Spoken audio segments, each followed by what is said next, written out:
Welcome to the Lattes and Lingerie Podcast. I'm your host, Ella Pierce. And today, generally, we usually talk about astrology, personal development, body empowerment, body acceptance, whatever, same thing.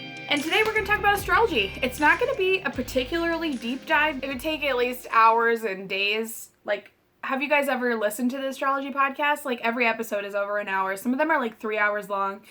So it is a big topic, y'all. But we're just going to go over the basics today for beginners. I'm not an astrologer. I've never been paid for any astrology readings. I've done a couple natal charts for friends, but I'm still a noob for sure. I mean, I've been into astrology since 2010, but I took a long while off. I would say probably 5 solid years that I didn't really do any learning, and now I'm really getting into it again though, so expect more info on that. But anyway, literally in 2010, it just jumped in my mind one day, and I was like, why do people believe in astrology? This seems outrageous. How could anybody be born a month apart but still have the same personality and then that be valid? I don't understand how that worked. And so I looked it up and quickly found that Astro.com had natal charts, free natal charts. So if you have never done that, you should definitely go to Astro.com and put in your information. Just click My Astro, put in your information. We'll talk more about that later.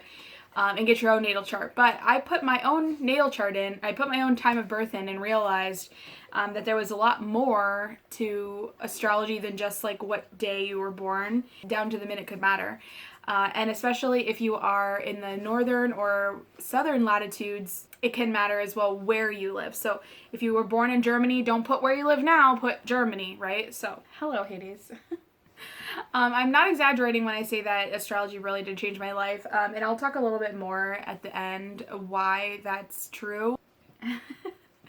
So today I just want to also discuss that we will not be talking about horoscopes. Horoscopes are based on transits. Can you sit down? I'm busy. Sit down, please. So yes, a horoscope is a future interpretation.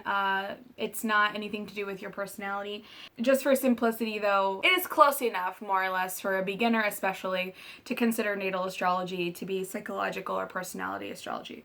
So according to the AFA, which is the American Federation of Astrologers, usually the creation, or I guess the discovery, depending on your opinion on that, is usually credited to the Babylonians. And that was started as a way for them to track seasons and years, and eventually they started using it to do things like predict the weather, natural disasters. Eventually kings started using it. They had astrologers on their council who would give them advice as to when it was favorable to go to war or to do certain things. And so eventually though, astrology became valuable to more than just the kings of the world, and now of course today astrology is available to anyone to practice. And then in the 4th century BC, it was introduced to the Greeks. After that, Plato and Aristotle, both, thanks to them, it became very well received. It was looked at as a serious science. Up until about 2,000 years ago, astrology and astronomy were actually the same science, but eventually they found a need to deviate, from each other. And I haven't read this, but my assumption, especially in the tropical zodiac, is that because we don't actually use the constellations, that people misunderstand, is that the constellations are not necessarily the same as the zodiac. So the elliptical that the sun goes through, right, it goes around the earth. It looks like it. I know it doesn't. I know the earth goes around the sun, but it looks like the sun goes around the earth from your vantage point. And so that space that it travels in is called the elliptical. Anyway, the sky is divided out by 30 degrees. That's 12 signs, right? But just because, for me, I'm a Taurus, and it's really neat to see the constellation Taurus, that's not specifically where the 30 degrees that is Taurus is at. So, anyway, my guess is that's why they had to deviate. If you do know, I would love for you to comment down below if you know why. What was kind of the straw that broke the camel's back as to why they had to separate. I would love to know what that was. Eventually, the Romans began to use it, and even to this day, we do use a lot of the Roman names, especially for the planets. I think Pluto, Neptune, I think these are Roman gods. The Google definition of astrology is the study of the movements and relative positions of celestial bodies interpreted as having an influence on human affairs and the natural world. So we need to write a letter to Google and say, hey, half your definition is not correct. I believe in the first part that it is the study of movements and relative positions of celestial bodies. I do want to point out the word relative here, though, could be miscommunicated. That's not to say, like, relatively close, right? It's not estimated. It's not relative in the sense that it's close-ish, right? It's relative from this planet to that planet, this planet to Earth, and then that planet to you, the viewer. That could be miscommunicated, especially to people who are not familiar with astrology and don't realize that it's based on degrees. This is very obvious when you talk to anybody who's not very aware of how astrology works and they tell you that they're a cusper or they're on the cusp. There's no such thing. So that's a misunderstanding of pop culture. Some people might actually think that it's just close-ish, but it's not. That's not the case. Now, the part that I disagree with is the second part, which says, as interpreted as having an influence on human affairs and the natural world, and that's just not accurate. 99, I would guess, percentage of astrologers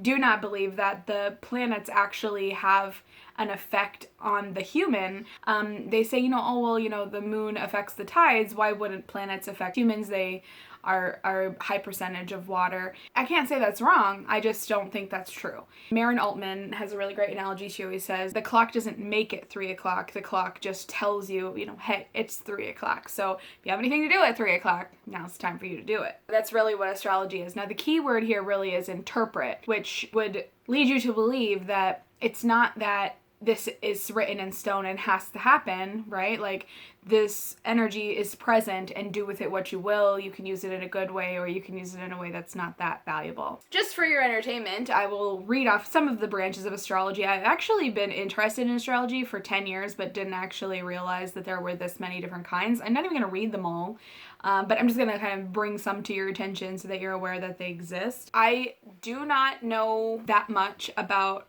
the differences between tropical and sidereal. Stargirl, the Practical Witch, love her. She recently switched to sidereal astrology, which I'm still getting used to. I'm not gonna lie, I'm a little disappointed only because I learned a lot from her, and now whenever she's discussing the transits, they're not what I'm looking at. Anyway, sidereal is based on where the planets actually are, as opposed to in tropical where it's this division of the sky.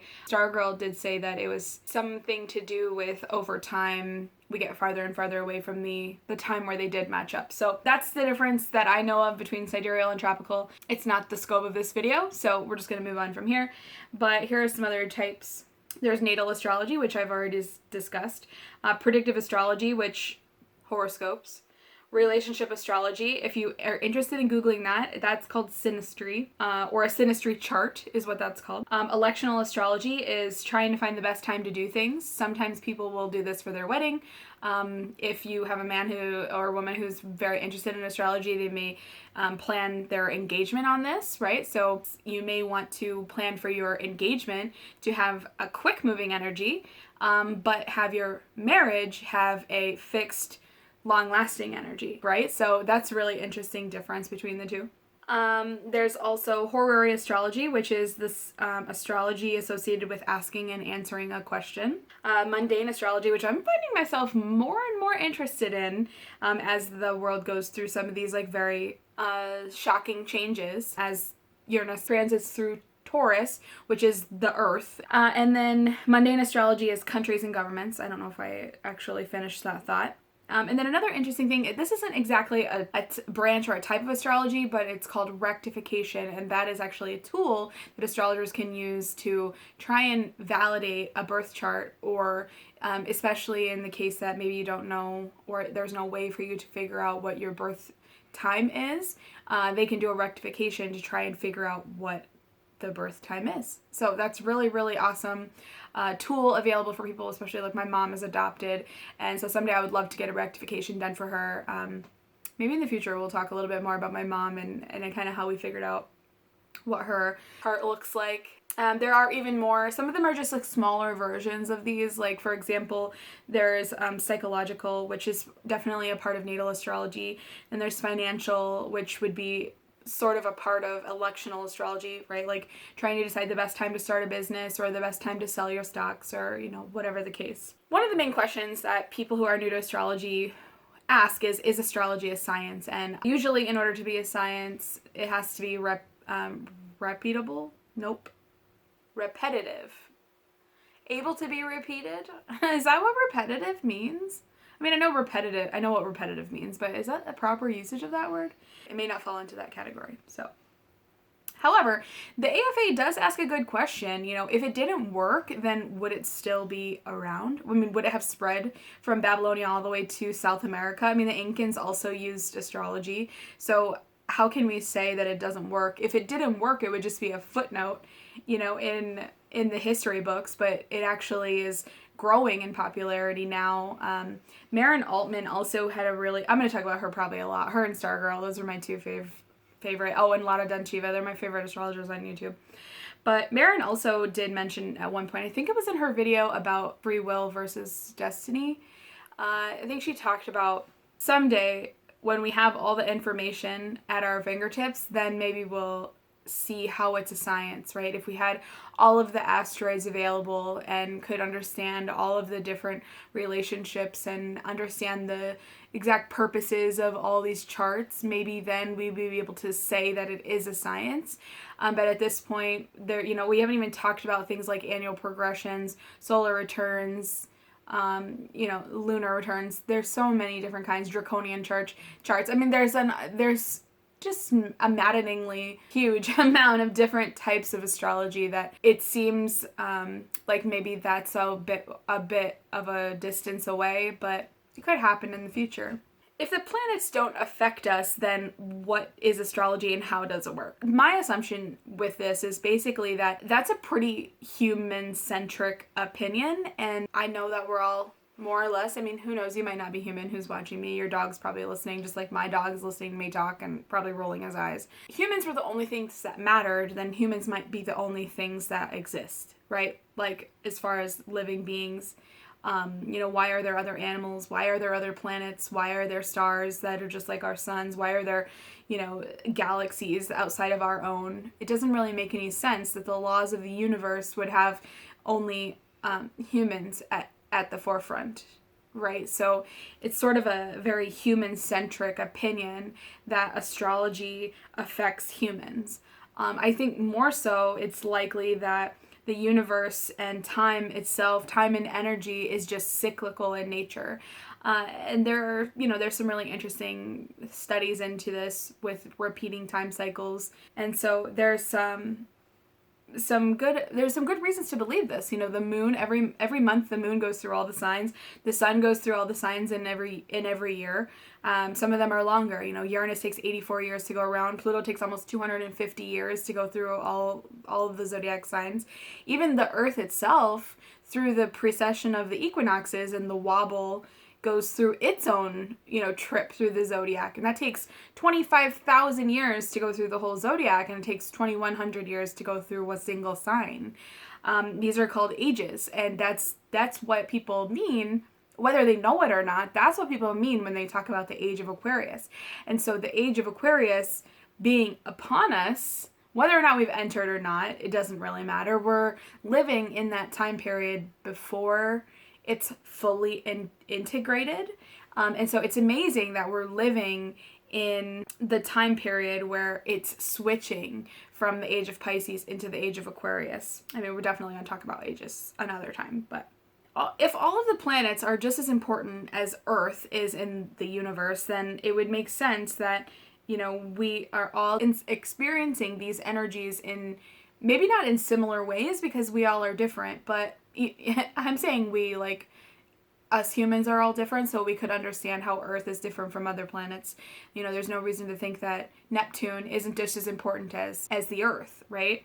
And so since we're all made of the same thing, we're all created on the inside of stars, and then we all, became flung through the universe due to supernovas and hypernovas, like, there's really no reason to think that this phenomena is human-centric, and so it really doesn't need to be something that affects humans. It's just like the clock telling us that it's 3 o'clock instead of the clock making it 3 o'clock. Another thing that people sometimes bring up is whether or not astrology is a placebo effect. And this is actually really interesting. And so I want to see if you are an average Lattes and Lingerie listener.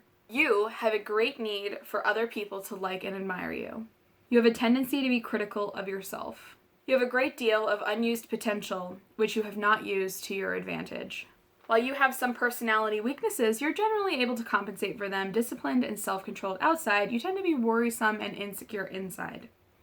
At times, you have serious doubts as to whether or not you've made the right decision or done the right thing. You prefer a certain amount of change and variety and become dissatisfied when restricted. You pride yourself as an independent thinker and do not accept others' statements without satisfactory proof. You found it unwise to be too frank in revealing yourself to others. At times, you're extroverted and social, but at others, you're wary and reserved. Some of your aspirations tend to be pretty unrealistic, and security is one of your major goals in life. So there's an 84% chance that you identified with these vague statements. I know you're all smart out there, so it's pretty obvious that these are all pretty vague, and most of them are kind of just like a basic commentary on society as a whole, like what we kind of expect good people to be like, or just like on average what we expect people to be like. And in the 1940s, Bertram Forer, who was a psychologist, he was a professor, he gave his psych students a personality test. They all finished their test, and a week later he gave them the results of this test, and he asked them not to share with the rest of the class. So 84% of them said that it was accurate. I'm sure Bertram had a laugh about it. In the citation of his study, he admitted to using an astrology newsstand book for his statements of this personality. His conclusion was that because so many of them had answered that this was accurate, it meant that humans generally are unable to be, objective enough to validate whether or not items are true or false, especially the more positive and vague they are. It was called The Fallacy of Personal Validation, a classroom demonstration of gullibility. Now, my point, is not to discredit his study, obviously. And I can't say that it isn't at play. But the thing that's different about this is that it can't really be universally applied to astrology, because anyone who's observing their own birth chart and really investigating their personality is completely aware that at this time, any of the aspects could contradict any of the other aspects. In fact, that's likely. They are less likely to blindly accept their personality assessment because there are so many contradictions and so many other options. People investigating their birth charts are unlikely to blindly accept them because they're able to use critical thinking, and that's not something that Bertram's students were able to do. Basically, he said the results of his study had indicated that it might be dangerous for a person who is taking psychological help from therapy may not be able to validate yes or no whether something is helping them or not. Of course, this doesn't stop people from asking whether or not the Bertram Forer effect is actually affecting those who believe in astrology. And majority of the time, they don't actually know very much about astrology. And so if anybody asks you if the Bertram Forer effect is in place, you can just tell them it's not likely. So let's look at a natal chart. I'm going to go ahead and describe this as well as show you what a natal chart looks like. I'll use my own so you guys can see what mine looks like. Basically, though, if you are able to, I would get your own out. Go to astro.com. If you're not driving, please don't dick around on your phone while you're driving. If possible, make sure that you use the exact time, if you can, and the location of your birth, because some aspects change quickly. Like I was saying earlier, the moon can switch signs during the day. There is, every month the sun switches from one sign to the other. And, depending on the time, you might be, it could happen where two twins could be born, a few minutes apart, and the sun has switched from Scorpio to Sagittarius.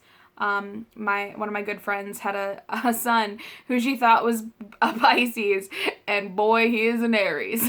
So that's definitely something that can happen. So make sure that you're accurate. Also, the ascendant switches 12 times a day. It spends about 2 hours in each sign, and so it's very important. Anyway, so let's move on. Now, on the left side of the chart, you'll see the table that shows where all of the planets were, what sign they were in, and the degree that they're at when you were born. It does also take note of the symbols that are on the left that shows what the symbols are, and those are the symbols that you'll see on the actual circle chart, as well as down below in the aspect triangle. I'm sure this is a real name, but it's not labeled on astro.com, so I'm not sure what to call it. I just call it an aspect key. So let's talk about the aspect key on the bottom. This wonky triangle has all the planets down the hypotenuse side, and then when you follow one planet to another, they will meet in the middle, and if those planets are making any conversations, then it will be indicated there by a shape. So the red squares are squares, the blue triangles are trines, the asterisks are sextiles, the circles with lines are conjunctions, and the circles that are connected, two circles that are connected by a line, is called an opposition. Now, when you're looking at yours, you'll probably see some other ones that are black. Those are called quincunxes, and there's others. To be honest with you, I don't even know. Semi-sextile, I don't even know. I just mostly look at the ones that are the most common, which are squares, trines, sextiles, conjunctions, and oppositions. Now, some of these are easier and some of them are more difficult. Some of them are just an acknowledgement that they're having a conversation and aren't necessarily always difficult. I've read that conjunctions are difficult, but depending on the usage, I've actually had some really good luck with some conjunctions. Maybe that's probably something that we'll talk about in another podcast. But yeah, just be aware that you're going to find some conflicting information about astrology, and that's just the nature of the beast. Before we move forward and talk about the circle chart, I just want to make another note about this triangle. So this is a lot of information down here. To be honest with you, I still don't I don't have my aspects memorized by any means. So just be aware if and when you feel like you're ready to start looking into these aspects, or if you just feel called to look at some of them, especially if you start to get really interested in a planet, maybe your ruling planet, then, that's a good one to look at. But if you want to do it when you're ready, this is not what I would dive into first, but when you're ready, you just take the planet, like if you took the top left of the triangle, that's the relationship between the sun and the moon, and if there's a shape there, then you just Google sun blank moon, astrology meaning. When you're ready to do that, I recommend going to Cafe Astrology is really great. It's usually short, pretty to the point, but you can find they're everywhere. You can find tons of different articles all over. If the person who was running Astro Codex is watching, I miss you. I don't know what happened to Astro Codex. It was amazing. But if you're out there, I love you. So it's easy to see, looking at this aspect key, that you have so many layers of your personality. And I just want to remind you not to get overwhelmed. Astrology is meant to be a fun tool for most people. I mean, it's not for everybody. It's very serious for some people. But especially when you're just beginning, make sure you look at it with a fun eye. Now let's move on to the big chart. This is the natal chart. And it's basically a 360-degree map of the solar system at the time that you were born. So if you look at the little circle in the middle, that's kind of like the Earth. And it's kind of like your mom is right in the middle. This sounds like a bad your mom joke, but your mom is in the middle. And she, at this moment in time, she's getting ready to give birth to you. Now, the top hemisphere is the outer life, right? The outer world. And then the bottom hemisphere is the inner self. Okay, so we'll talk more about all the little divisions in just a minute. So now the basic anatomy of a natal chart is that the hemispheres are divided by ascendant and descendant, and the MC and the IC. The ascendant and the MC, or sometimes called the midheaven, is talked about a little more than the descendant or the IC, and that's usually because they correlate, they're always opposites, and so describing one is, to someone who knows anything about astrology is you are also sort of describing the other. So just be aware, like it might be interesting, especially as a beginner, to look into the descendant, right? Like if you know, like I'm a Capricorn rising, if I were to Google Cancer descendant, I might find some different information that's also very interesting. And so that's something to look into as well. The ascendant is considered part of your big threes. Those are like the three most influential portions of your natal chart on a day-to-day kind of basis. And so that's your ascendant and your sun and your moon. In order to talk about the ascendant, I think we need to discuss a little bit about what it does, because for longer than I like to admit, I misunderstood what the ascendant was. And so a lot of astrologers will describe it, or blogs, or whatever they call themselves, will describe the ascendant as the mask that you wear. And I kind of like misunderstood what that meant. I thought it was like, in order to hide something else, you wear this, and that's not quite right. My assumption is not quite right. Maybe other people may argue that is correct. I kind of like to call it like the outfit that you wear, right? Because really the ascendant is basically who meets people, right? Like who do people meet when they meet you? The first thing that a stranger might notice is your clothing, and so I like to think of it as your outfit. So, for example, I'm going to try not to talk about my own astrology in this very much, but just as examples, I will kind of use mine. So you see, mine is a Capricorn rising, which means that when people first meet me, they meet my Capricorn. They may think that I'm a Capricorn based on how I portray myself. This is also how I want to be portrayed a lot of the times, right? This and my moon are kind of like who I want to look like. And my Taurus is definitely who they meet pretty quickly after. It takes a really long time for people to meet my Scorpio, and it takes even longer, if not maybe they never, and very few people throughout my life might ever meet my Gemini, right, which is my Venus. And so it's just kind of to understand this correlation between what is the ascendant, what does it do, what does it mean, how do people portray themselves, and that's kind of what the ascendant does. Is it's the clothing that people wear when they meet new people. So now each natal chart shows the location of the planets at the time that you were born. So you can see all the symbols in there. Those are all the planets. Now an accurate time is required in order to give you an accurate house. So if you had to guess your time, or if you just chose noon, for example, or midnight, then make sure that you don't look too much into the houses, because those are probably not accurate. Okay, so let's talk about what all these different components do and how they correlate to each other. So the planets say what, the signs say how, and the house says where. Okay, so here's an example. If you have Venus in Aries in the third house, then that means you love. Venus is love, so you love with fiery passion. Okay, that's Aries. Very abrupt, fiery, reckless, abandoned passion, very intense. And in the third house means mostly through your mind and communication. So you require people, if you are a Venus Aries in the third house, you show that by having a very fiery conversation with people, or expecting them to be very fiery communicators with you. So let's talk about all the houses. So you see the little pie slices there on your chart. Close to the center circle, it says all the numbers 1 through 12. Now, these are the houses. And so the first house represents the self. Second house represents finances, the senses, everything just barely outside of your body. What you value, basically, what you surround yourself with, and how you get it. The third house is communication, mind, intellect, also neighbors, siblings, very close friends, and also things like broadcasting, journalism, etc.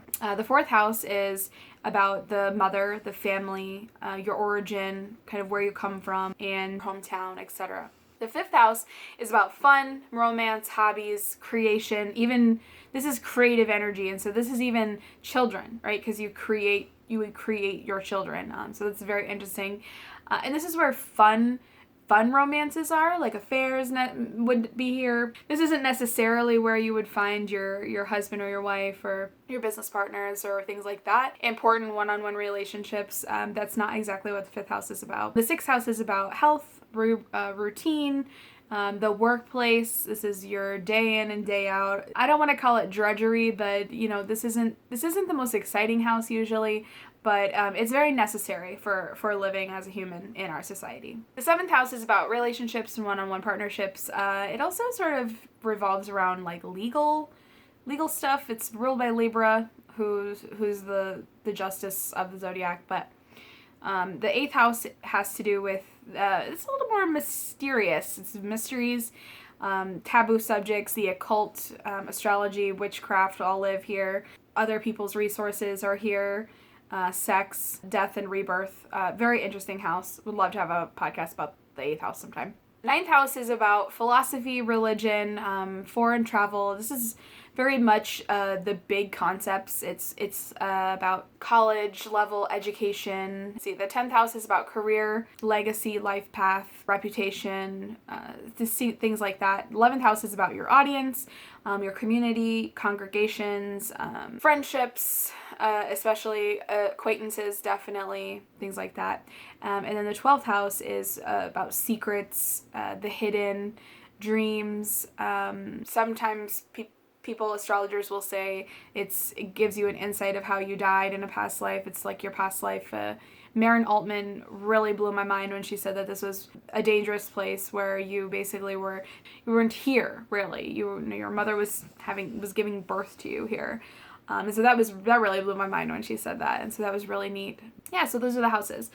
Now, unfortunately, the signs aren't quite as easy to describe as the houses. We're all familiar with places and environments, so that's not too difficult to describe. But the signs aren't so easy. So now the zodiac signs are 12 different combinations, 3 energy types, and 4 elements. So now the energy types are cardinal, fixed, and mutable. The cardinal is basically the go-getter energy, the leader, the one who starts things off. The cardinal types are Aries, Cancer, Libra, and Capricorn. The fixed energy takes the torch from the cardinal and really, gets the project going. They have the stamina and the endurance to take this project from the beginning stage to the completion stage. Are Taurus, Leo, Scorpio, and Aquarius. Now, mutable energy is adaptable and is usually able to be flexible and remain swift when things kind of go wrong or become unexpected, and those are Gemini, Virgo, Sagittarius, and Pisces. Now, the elements are fire, earth, air, and water, and they're in every neighborhood. Even if it's scarce, it's there somewhere. Fire energy is known to be exciting, passionate, sometimes it's reckless, though, and impulsive. And these are Aries, Leo, and Sagittarius. Earth energy is known to be more grounded and practical. It's pragmatic and acutely aware of the material world. Sometimes they're stubborn, a little bit inhibited, not super spontaneous normally. Air energy is known to be associated with the mind. It uses intellect in the way that the water signs use emotion. It has a tendency to do whatever it wants, regardless of others. It's not bothered by fire, it's not bothered by water, and it's not bothered by the earth. And it doesn't really care that much about tangibility, is that a word? Tangibleness or practicality, and so those things might not be that important. And those are Gemini, Libra, and Aquarius. Now, water energy is known to be emotional, and it's more psychically sensitive. It's typically known as nurturing, but sometimes they struggle to know where the boundaries are, and sometimes can lose themselves, especially with other water signs. These are Cancer, Scorpio, and Pisces. Each sign either leads a season, holds it down, as Maren would say, or ushers it out. So the cardinals lead, of course, the fixed hold them down, and the mutables usher the seasons out and usher the new ones in. So Aries, Cancer, and Libra, and Capricorn are all the cardinals that lead spring, summer, fall, and winter. Taurus, Leo, Scorpio, and Aquarius all hold down spring, summer, fall, and winter. Gemini, Virgo, Sagittarius, and Pisces usher out spring, summer, fall, and winter, and lead into the next season. So the combos are, I have this memorized, but I don't want to waste time. Cardinal Fire Aries, Fixed Earth Taurus, Mutable Air Gemini, Cardinal Water Cancer, Fixed Fire Leo, Mutable Earth Virgo, Cardinal Air Libra, Fixed Water Scorpio, Mutable Fire Sagittarius, Cardinal Earth Capricorn, Fixed Air Aquarius, Mutable Water Pisces. So now the last piece of the puzzle is we know how now, sort of, and we know where, but what is going to be happening, right? And so this is basically the last piece of the puzzle. Those are the planets, and this is how they kind of get applied to your personality. So each planet kind of has its own thing, right? So the sun is what most people are familiar with, and it's like your base layer. So that's why everybody sort of talks about that, because it's easy to generalize, because this is whether you're having a good day or a bad day. This is just like the tree trunk that all of the other planets kind of branch off of. So now just keep this in mind. Today, 360,000 Sagittarius join the planet. There are already nearly countless Sagittarians that live on the planet, from all the way from 1 to 100. And so just that is a testament to how broad the sun is, but also how important it is that the planets can all attach to that one base layer. Now, the sun rules the 5th house of creativity and hobbies. This is also, like I said, a place for fun and romance and like shining, right? This is where you're shining, not The Shining, but this is where you're shining. The moon rules the 4th house of the home, the mother, family. This is your origin and your ancestors, etc., etc. Also, your emotions, and Marin likes to say it's kind of the background noise. Mercury rules the mind, the communication, as well as siblings, neighbors, best friends, basically. It also rules the 6th house as the ruler of Virgo, the place, the workplace, routines, and health, etc. So Venus does rule the senses and affection. She also rules things like love and values, as well as finances. And she rules the 2nd house of finances, senses, values, as well as the 7th house of one-on-one partnerships. Mars rules ambition, drive, anger, and what you fight for and how you respond to your anger, not necessarily to other people's anger, I guess, but as well as sex. These are very me things, and so Mars rules the 1st house of the self. Traditionally, Mars also rules the 8th house of mysteries, taboo topics, and other people's finances and resources, which I thought was interesting. Jupiter rules luck and expansion. It rules over prosperity and good luck, good fortune, as well as miracles. It does rule the 9th house of philosophy, religion, collegiate level learning, foreign travel, things like that. Foreign to you travel, I guess. It also interestingly rules the 12th house of the hidden, secrets, isolation, which is an interesting place for Jupiter to rule. Saturn rules structure and discipline, and he's seen as the builder of civilization. He's associated with limitations, fears, and our sense of responsibility. Just an interesting tidbit. Wherever you have Capricorn in your natal chart, you've probably felt very dragged down over the last 3 years. Traditionally, he also rules the 11th house of humanity and communities, which is interesting placement for him. Now that we're getting to the outer planets, traditionally these planets were not known, so they did not rule any signs or houses. Modern astrologers do use them for rulerships of certain signs. So Uranus is a really interesting planet. It seems to be really boring just like from the pictures, because it's just this like homogeneous blue dot that doesn't really seem to do anything. But it was actually, unless it's viewed during its solstice, which is only once every 21 years. And so interestingly, it does have some, little bit going on, but otherwise it's very homogeneous and very same. However, it does rain diamonds there, which is really interesting, something that humans value very, very much, or at least especially in the past we did. But it also is interesting because it kind of is on its side, and so it rolls through the zodiac, and so it's around the sun. So it's actually different than all the other planets, and is the planet that signifies the human, the humanity on Earth. So that's really neat. Neptune is the planet of mysteries and is associated with the deep subconscious. It's named after the Roman god Neptune, the god of the ocean, and associated with these very, very subtle forces that dissolve and undermine artificial barriers, and rules the 12th house of the unconscious in modern astrology, spirit, and the house of the hidden. Pluto rules death and rebirth and power itself. It represents struggles for domination and personal power. Pluto is extremely slow. It only switches signs every 14 to 30 years, which means it's more of a generational planet. Actually, Uranus, Neptune, and Pluto are all pretty generational. And so these planets, even though they signify an entire generation, they can be more interesting when you look at the house that they're in your birth chart, because that changes every 2 hours. And so it's a little more personalized when you look at the houses that these slow-moving planets are in. So I just want to kind of reiterate the complexity of a birth chart. I mean, you'll see when you look at yours that there's probably a likelihood that you have a place where there's multiple planets kind of piled up on top of each other. That's called a stellium, which means that that location in your birth chart can be very complicated for you.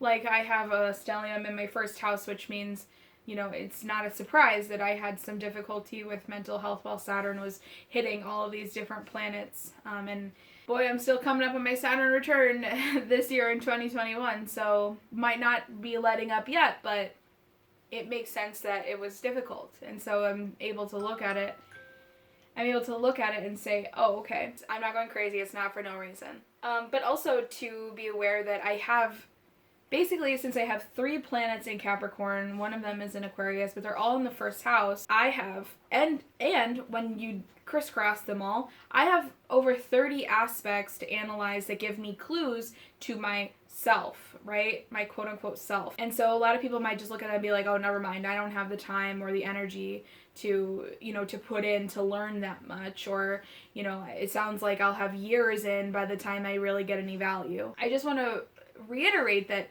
even just a couple bits of information about your own birth chart might be enough to really help you understand what it is that what the point was, you know, why, oh, that's why I do that thing, that's why that's why I sometimes treat people the way that I do, even though I look back on it later and say, why did I do that, right? So even a small amount of research into your birth chart can really give you some insight as to why things are the way they are in your mind. And just to not get overwhelmed. You know, there's no deadline, right? Information is available for free these days. You can find endless amounts of information. And there's even groups available online. There's tons of groups on Facebook. Some of them are more accepting than others, for you to learn and understand just what it is that you need to learn. So I did say earlier that I kind of wanted to talk a little bit about like how astrology changed my life, and I don't want you to think that that was an exaggeration. It really did. There was a point in my life where I kind of expected everybody to just be like me. You know, I expected that I'm a generous person, so other people should be generous as well, not just, you know, to me, but just generally. And, you know, I would bend over backwards for people, but then be shocked when they wouldn't, you know, be willing to do that for me. And I started to realize not through looking at their birth charts necessarily, I could see where my generosity comes from, and then recognize that not everybody has that kind of a placement. And that's not to excuse people taking advantage, or, you know, to say that people, you know, there's better or worse aspects. It's just that some people deal with life in different ways, and it wasn't going to manifest in the way that it manifested for me. And so I started realizing that we're infinitely more complex than even the birth chart shows. And I realized that I can't take other people's actions personally. Another thing this is actually a very recent realization. I realized in December of last year that I don't have to be self-conscious, right? Like, I can be confident in my personality because this is just the way I am. I don't have to feel bad because I attract people who like to be nurtured by my Scorpio nature, but also can't handle, you know, my ability to be very fiery. Like, I like to yell. I can't help it. It's just who I am. It's not that I'm upset. It's just that I like to yell. I'm an Aries communicator. I like fiery, passionate debates, and, you know, I am also a Venus Gemini, so if I love you, then I like to fucking banter with you, like, just the way it is. If you don't like to banter, like, that can be intimidating, right? Like, is she serious or is she being sarcastic? I don't really understand what's going on, right? Like, thankfully Jeremy's also a Venus Gemini, so he likes to banter with me too. But I don't have to be self-conscious is the point. I don't have to be worried, because people who are around either like that or they can see themselves out, right? People can subscribe or they can just not. That's all there is to it. And so I realized through astrology, I don't have to be self-conscious, because there are other people with Aries Mercuries out there, and I hope that they're not all being self-conscious about how much they like to yell and how much people are likely intimidated by them. To be honest, just overall, generally, like, you don't have to be concerned. Everything is cyclical, and it's all just lessons, right? Like, we have the ability to take these lessons and do with them what we will. We have the ability to turn on and off these personality traits. I don't have to yell all the time, right? Like, I can have an inside voice when I need to, right? I can turn that off. I can turn off my Aries, turn on my Libra or my Pisces or whatever it is, right? Like, I can use these when I need to use them, and I can play them up, right? Like, I can play up my ability to, be that person who will command the authority that I need to at that time.